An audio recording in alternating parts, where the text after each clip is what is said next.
चतुरस्रमण्डलं कृत्वा तदुपरि नैवेद्यपात्रं निधाय गायत्रीमन्त्रेण पात्रान् प्रोक्षयेत धेनुमुदरां प्रदर्शयेत सत्यं वरदेन बर्हिञ्जामि नैवेद्यं निवेदयामि।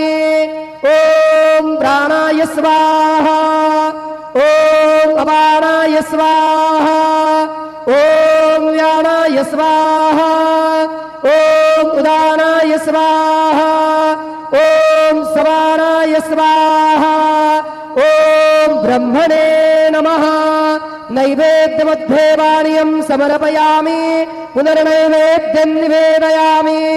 ॐ प्राणाय स्वाहा ॐ अपानाय स्वाहा ॐ व्यानाय स्वाहा ॐ उदानाय स्वाहा ॐ समानाय स्वाहा ॐ ब्रह्मणे नमः।